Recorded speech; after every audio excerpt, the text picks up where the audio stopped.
electricity failure, of course, after Jakarta is impacted by a large scale of earthquake, right? It means that their burden of proof was not to prove why government side of the house is actually to provide the best services, but also to prove to you why corporations, for example, are able to provide services that are immune to these external factors, such as natural disasters, right? So not sure why they brought that examples. But also notice that actually the blackout doesn't necessarily only happen in Jakarta, right? We think that the most profits that get impacted with this kind of electricity cutout is actually provinces in rural areas such as Kalimantan, such as Papua, for example. People that are living with less resources to actually pay for your services, right? People that, for example, are not fortunate enough to buy for these things. So we say you providing this service are only accessible to marginalized community that are actually able to provide it. We think that your proposal are going to run on the basis of profit and not actually the intention to fulfill people's necessities, right? We also think that there will be no competition on how government will self-reflect onto these corporations. Why so? Because we believe that government does not run on the basis of profit, right? It means that government are not interested to compete to gain the most profit. We think that development wouldn't be able to appear on your side of the house anyway, because government's interests were not for profit. Not sure why are they going to compete based on that particular thing. But also, I'm going to prove to you why our side matters the most and why the proposals are unnecessary, right? We believe that corporations in and on itself will only run on the basis on profits, right? Because they have different interests than the government, for example. It means that conceding to the fact and engaging with this best scenario that actually these corporations are the only people that are able to provide you with the best quality of these necessities, right? It means that these necessities, people will only get that based on the incentive of these corporations itself. It means that not all people will get get this high quality of necessities, right? Because notice that technically we are relying on the incentive of other actors, but also notice because they run on the basis of profit, right? It means that these corporations will likely only invest in places that they think are able to actually pay for these things, right? It means they probably focus on places like urban areas, people that actually the segmentation of market that people can buy this. For example, the wealthy people in and of itself, right? It means that we are gamble on the fulfillment of these people, considering to the fact that this is the most vulnerable people that you want to protect, right? It means that on your side of the house, you say people who deserve the best quality of these necessities are only people that are able to buy this, are only people that are fortunate enough to actually do this. But notice that even if this is the case, we think that if they are rich, for example, they can actually buy things like backup electricity, like genset, for example, when the electricity got cut off, right? They can also, for example, able to do things like keeping up their water on certain things like tandon, right? It means that these people are already fortunate enough to actually have a backup plan when things are not doing well for them. We're not sure why this is the people that you want to protect in your side of the house, right? We think that we should not gamble on people's necessities. If you want to run your principle on fulfilling people's necessities and improving the overall quality of life, you should not run on the basis on profit to begin with. Before we move on. Usually exactly because these companies, let's say, go with their characterization, only want to focus on these already developed areas, but the government has more freedom to focus on these already underdeveloped areas. They will not have access to infrastructure. Okay, considering to the fact that you're only providing this to people in urban area, but also notice that your characterization, for example, is because government cannot provide the best quality of things. Why do you think that if government are the actors that are not able to provide with the best quality of things, you would want to put this to people in rural areas, right? We think that under all side of us, you want people to have the best quality of things. Not sure why you only want to focus on urban areas to begin with, right? Okay, so now moving on. Also under the basis of running on profit, we think that this will actually trigger these corporations to do certain exploitations, right? Notice that government, when they're making up water resources, when they're opening up electricity resources, they also think about if these places are capable to handle this. For example, are there people living in this particular area that we want to develop? When they create trade, for example, they think about people that are living in places like places that are going to be impacted by this particular thing, right? Notice that when there are a lot of competitions going around, it means that they are going to compete for the sake of profits, right? It means they would likely think about things like gentrification, think about things like what are other factors that are hampering you for this kind of development. It means that things like exploitation of resources, meaning things like gentrification, will occur more under your side of the house because this corporation will then think about the side effect of their development, but only for the sake of profit, just like what you say, just like what you glorified about, right? But also, notice that this is going to, for example, impacting our earth more, because maybe we would have more homes in our country, because maybe people now are segregated from their places just because for the sake of your competitions, right? In our side of the house, it is better for government to monopolize this, because not only the government does not run on the principle of profit, is that government has mandate to actually protect all layers of people, and that includes people that, for example, are going to impact by this particular developments, right? It is that we think that when we open more access to exploitation, it is not something that you should do. This is not a healthy competition that you should do anyway, and we think that it's not beneficial because it's only accessible for certain layers of society, right? So now I'm going to prove to you why our side is better. Because we believe that development will still happen anyway, because it is already the mandate of the government to begin with, right? It's already something that governments are working about. Notice in Jokowi's regime, their focus are on infrastructures, right? It means that incentives to actually develop this particular thing already exist at the particular time. Notice that your justification of them not doing the best thing are actually something that is caused by external factors that the government will not control, such as natural disasters, right? Your justification does not stand in the end of the day. Second is that government has more motivation to comply to people's needs because they do not want to lose their voter base, for example. Third, at least if government if government are able to prove to society that they actually able to provide this, the society will most likely comply to the policy governments do, except of distrusting them to begin with. We are so proud to oppose it.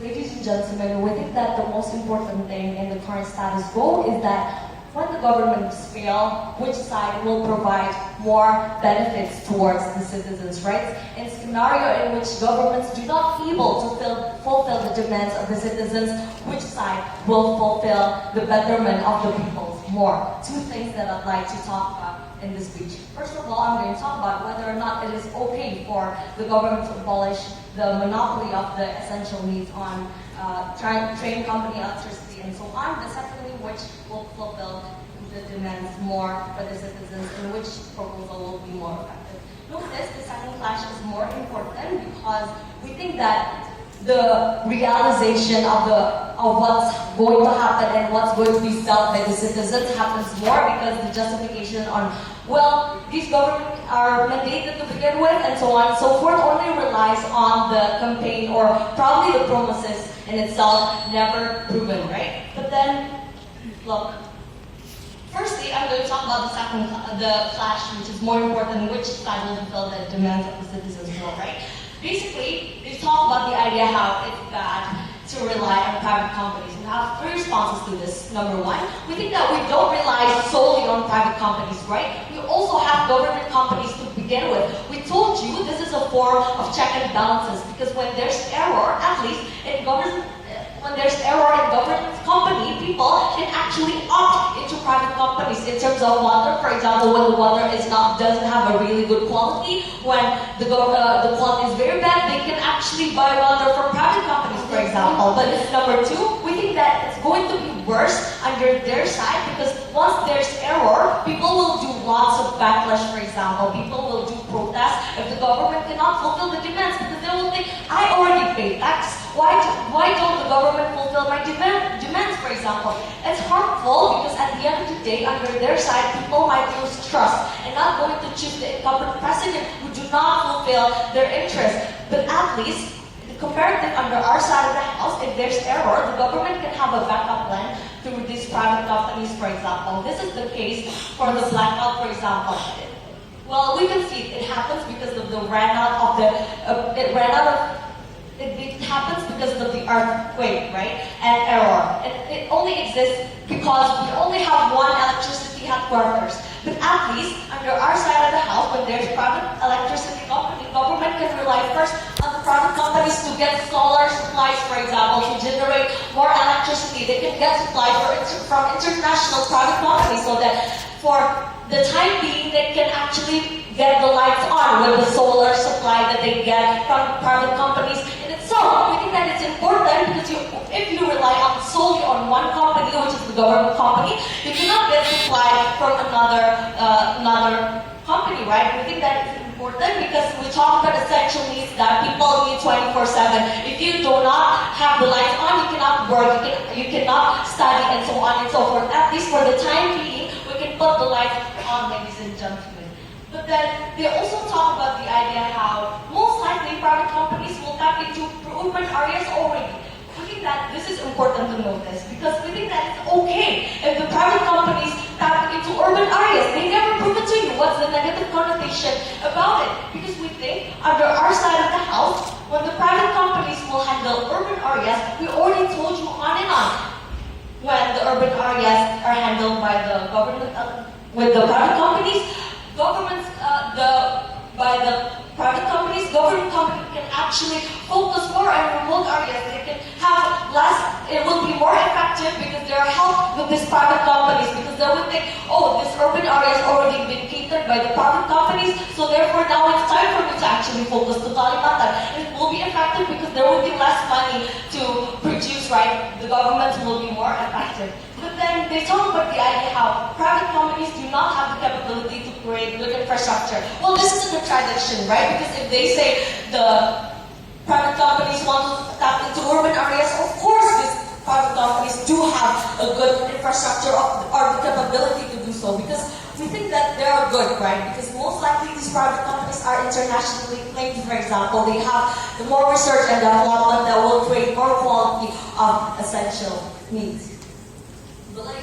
But then they talk about the idea how, well, private companies will most likely go to exploit the status quo, right? We think that there's a lack of explanation why is this going to happen. But secondly, we think that there's already regulations, right? When they want to come into Indonesia, the government will make sure that there will be no exploitation, right?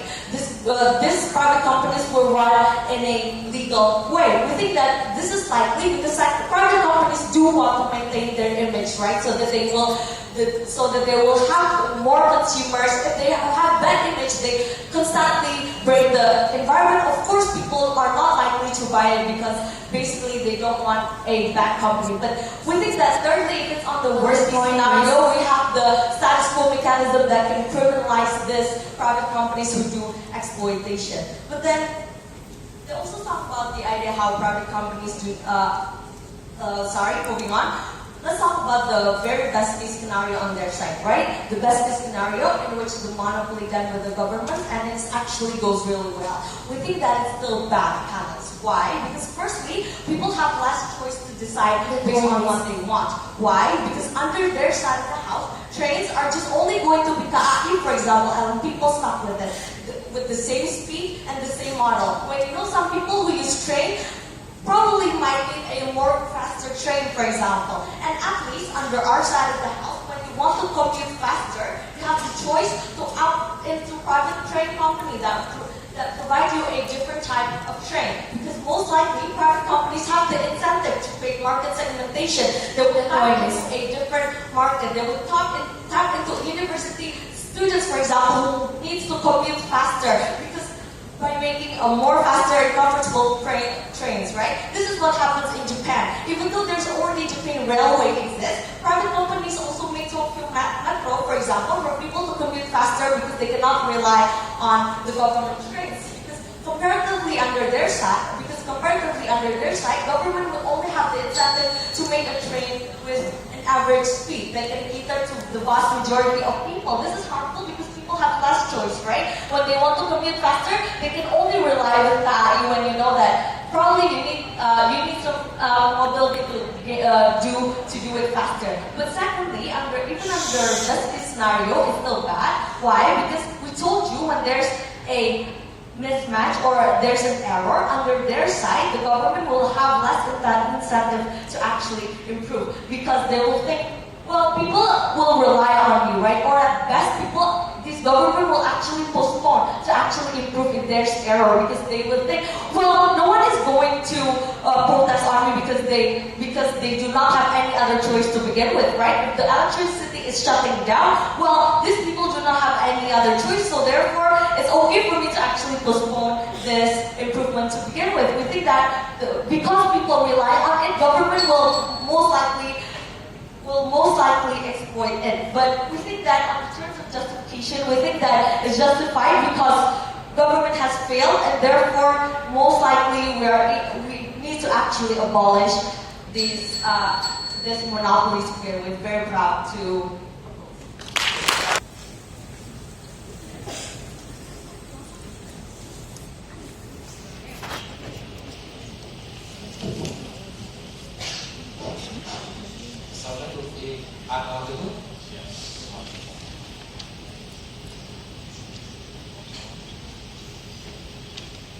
Panels, we don't want to change the system because side proposition proposal is more likely to be backlash. Why is this the case? Because they concede the fact when they do this is far more likely to be not really providing the indigenous people. Why is this the case? Because the fact that when they are doing this kind of thing, the corporation is far more likely to go to the modern places. It's far more likely to let the people in institutions, to let the people in indigenous places like Papua, like the places in Kalimantan, to not be going there because there's so many things that like distance and all etc. is far more likely to not gain their interest of the people. That way we stand against that, right? So there is two important questions in this debate panels. Firstly, why status quo is enough? Secondly, how does this affect the people and most likely the vulnerable people? Then I will explain to you why the exclusivity of side opposition is to protect the indigenous people, to protect the vulnerable one. I will explain to you in my substantive. Firstly, we need to understand that let's just engage their case, right? Firstly, they talk about competition. That was the only assertion that they want to make for the first and second and third. They're like, oh, this kind of thing is going to be made in competitions and it's going to be increasing qualities and have a price mark. Here's the thing, panels. The rebuttal is, firstly, I don't really get it how you can improve the qualities of waters, how you can improve the qualities of electricity. The reason of that, because it's the fundamental things. It cannot be improved, but how can you basically improve that? By providing them to a many person, like make them to go accessible to every person. That was how can you improve it? But side opposition doesn't really understand that, panels. They said, oh, they keep saying that it will improving waters, will improving waters, but how they improving waters? They don't really give a clear characterization at the start of the house. Now, we need to understand, panels, that providing it's far more likely to go to the opposition side because we far more likely to focus and government interest is focused to reach all of the people. That's why we stand against that. So, let's just talking about more about the interesting qualities, panels. Even if that was happened, the fact that it's only happened for the people in the modernization area is the fact that even if that's happened, it's not going to be impactful for the vulnerable people. Because the fact that the interest of this kind of thing is more likely to go to the modern area is far more likely to not benefit the people. Now, the interest of the corporations now.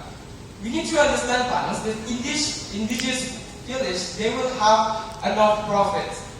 These people on the these people on these kind of areas, or borderization areas, is probably like to have money to buy, even if it's priceless, even if that's not really have like what they said in the first place.